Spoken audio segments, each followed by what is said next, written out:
नमस्कार दोस्तों, आपका बहुत बहुत स्वागत है आपके अपने चैनल मेरा सफ़र में। बड़ों को चरण स्पर्श, छोटों को प्यार और बराबर वालों को स्नेह भरा नमस्कार करती हूँ। दोस्तों, आज मैं आपको सावन मास की हरियाली अमावस्या पर पीपल सींचने की कहानी सुनाने वाली हूँ। एक राजा था, उसके एक बेटा बहू थे। बहू बड़ी ही सियानी थी, सारे दिन घर का काम करती और सास ससुर की खूब सेवा करती थी।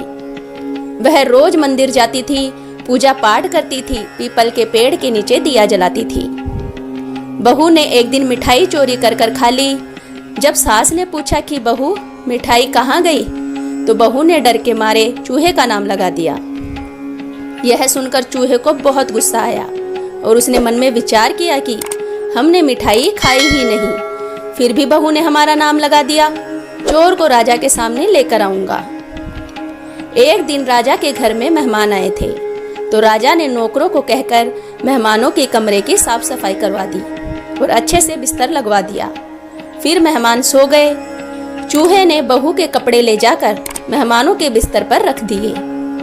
सुबह जब मेहमान चले गए, तब नौकर साफ सफाई करने के लिए मेहमानों के कमरे में गया। वहां देखा तो बिस्तर पर बहू के कपड़े रखे हैं। नौकर ने आकर सारी बात रानी को बता दी। सब लोग आपस में बात करने लगे कि बहू के कपड़े मेहमानों के कमरे में मिले हैं, बहू चरित्रहीन है। यह बात जब राजा ने सुनी, तो राजा ने बिना सोचे विचारे बहू को घर से बाहर निकाल दिया। बहुत दिन हो गए। बहू रोज शाम को पीपल के पेड़ के पास जाती, दिया जलाती और ज्वार बोती थी, पूजा करती, गुड़ धानी का प्रसाद बांटती थी। एक दिन राजा शिकार करने के लिए गए हुए थे, तो थक कर विश्राम करने के लिए उसी पीपल के पेड़ के पास जाकर बैठ गए। वहां पीपल के पेड़ के नीचे 2 दिए जल रहे थे। एक दिया तो उसी बहू ने जलाया था और एक दिया किसी और ने जलाया था। वह दोनों दिए आपस में बात कर रहे थे। पहला दिया बोला, भाई, पहले तो बहू बहुत सारा गुड़ धानी का प्रसाद लाती थी और उसे बांटती थी, लेकिन अब बेचारी थोड़ा सा गुड़ धानी लाती है, उसे ही बांट देती है। तो दूसरे दिए ने कहा, ऐसा क्यों? पहले दिए ने कहा कि बेचारी ने मिठाई चुरा कर खा ली थी। जब सास ने पूछा तो डर के मारे उसने चूहे का नाम लगा दिया।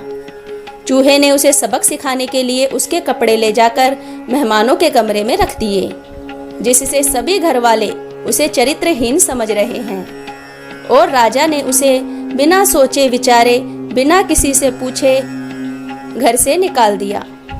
तभी से बेचारी अपने पीहर में ही रहती है। जो कुछ मिलता है रूखी सूखी खाती है, थोड़ा बहुत कोई गुड़ धानी मिलती है, उसी से पूजा करती है और दिया जलाती है।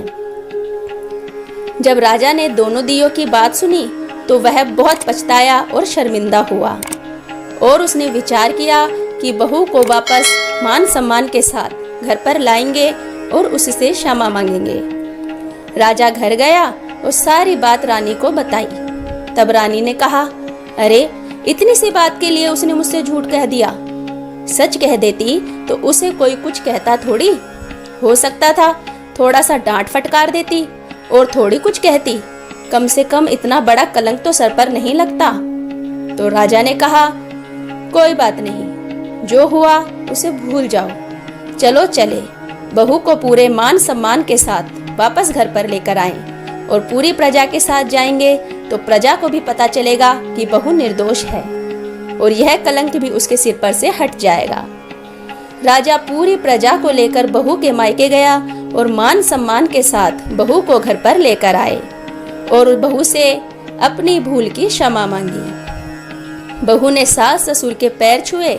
राजा रानी ने बहू को बहुत बहुत आशीर्वाद दिया और पूरे राज्य में ढिंडोरा पिटवाया कि सब कोई सावन मास की हरियाली अमावस्या पर पीपल सींचे, दिया जलाए, पूजा पाठ करे और गुड़ धानी का प्रसाद बांटे, उपवास करे। हे पीपल देवता, जैसे आपने बहू को उसका घर परिवार वापस दिया, वैसा सबका कल्याण करना।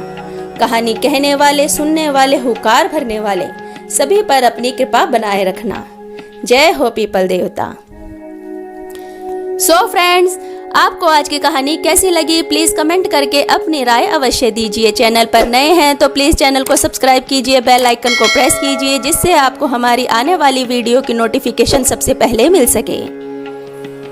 ऐसी ही कथा कहानियां सुनने के लिए चैनल के साथ बने रहिए। मिलते हैं नेक्स्ट वीडियो में, तब तक के लिए धन्यवाद।